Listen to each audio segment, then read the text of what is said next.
এই মুহূর্তে আমরা আছি ঢাকা নার্সিং কলেজের সামনে এবং ঢাকা নার্সিং কলেজের সামনে নার্সিং এর যে শিক্ষার্থীরা ছিলেন সেই শিক্ষার্থীরা কিন্তু আজকে এখানে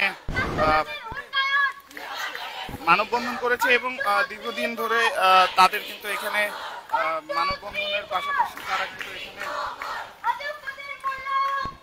কমপ্লিট শাটডাউন করে রেখেছে, অর্থাৎ প্রতিষ্ঠান কিন্তু তাদের এই মুহূর্তে বন্ধ আছে। আমরা জানি সর্বমোট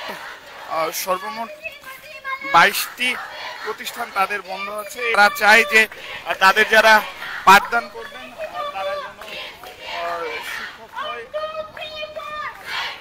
আচ্ছা, আমাদের মেন উদ্দেশ্য হলো আমাদের ঢাকা নার্সিং কলেজ সহ সারা বাংলাদেশে যে বিএসসি কোর্স বা নার্সিং কলেজগুলো আছে সেখানে আমাদের যোগ্যতা সম্পন্ন টিচার নিয়োগ দেয়।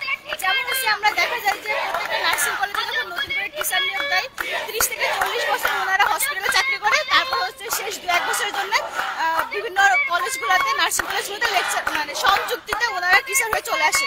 তো আমরা চাই আমাদের ইউজিসি নীতিমালা অনুযায়ী মানে ঢাকা বিশ্ববিদ্যালয় মঞ্জুরি কমিশন যে নীতিমালা আছে শিক্ষক নিয়োগের নীতিমালা, সেই নীতিমালা অনুসরণ করে আমাদের নার্সিং কলেজগুলোতে সরাসরি লেকচার হিসেবে টিচার নিয়োগ দেওয়া হোক। এই প্রসঙ্গে আমরা গত 8 মাস ধরে এটার জন্য কথা বলে আসতেছি, কিন্তু ওইভাবে আমাদের কথাগুলো শোনা হচ্ছে না। তার কারণে আমরা প্রত্যেকটা কলেজ কমপ্লিট শাটডাউন দিয়ে আমাদের দাবিগুলো আমরা তুলে ধরছি। এটা হচ্ছে আমরা ঢাকা নার্সিং কলেজ শুরু করেছি এবং আশেপাশে অন্যান্য নার্সিং কলেজগুলো, সরকারি নার্সিং কলেজগুলো সবাই হচ্ছে আমাদের সাথে একত্র প্রকাশ করছে এবং সবাই হচ্ছে শাটডাউন দিছে, শাটডাউন কর্মসূচি পালন করতেছে।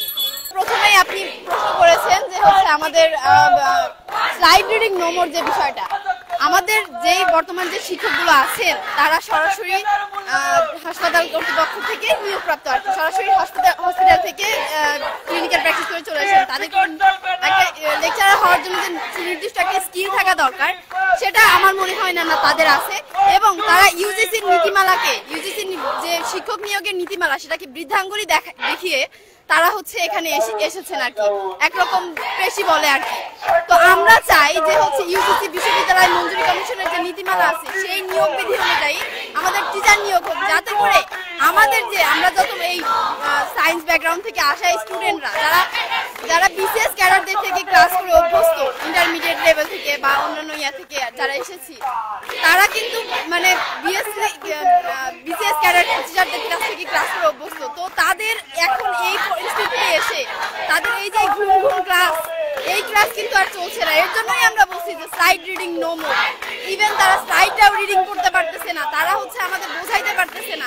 তো আমরা চাচ্ছি যোগ্যতার ভিত্তিতে এখানে তারা নিয়োগপ্রাপ্ত হয়ে আসুক আর কি, এটাই আমাদের এই আন্দোলন। জুলাই অভ্যুত্থান পরবর্তী সময় থেকেই নতুন বাংলাদেশ এবং সেবা খাতে নতুন উন্মোচন দ্বার সৃষ্টি করার পক্ষ থেকে আমরা এই আন্দোলনটা শুরু করেছি।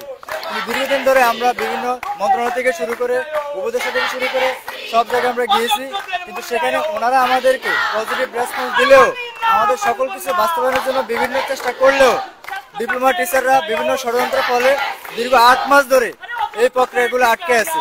তারই দাবি থেকে গত 29 তারিখ থেকে আমরা এই কমপ্লিট শাটডাউন কর্মসূচি পালন করতেছি সারা দেশব্যাপী। আমাদের বিভাগীয় পর্যায়ের মেডিকেল বিশ্ববিদ্যালয় এবং বিশ্ববিদ্যালয়ের অধীনে যেসব কলেজগুলো বিএসসি নার্সিং কোর্স চালু করছে তারা বিশ্ববিদ্যালয়ের নিয়ম নীতি এবং একই সাথে বিশ্ববিদ্যালয় মঞ্জুরি কমিশনের নীতিমালা অনুযায়ী যেন আমাদের এখানে যোগ্য শিক্ষক নিয়োগ দিয়ে নার্সিং সেবার মান, নার্সিং শিক্ষার মান সর্বোপরি আমাদের জনগণের কোয়ালিটি কেয়ার এবং হচ্ছে গঠনমূলক কেয়ার জনগণকে অফার দিতে পারি, সেটাই আমাদের এখানকার মূল প্রত্যাশা।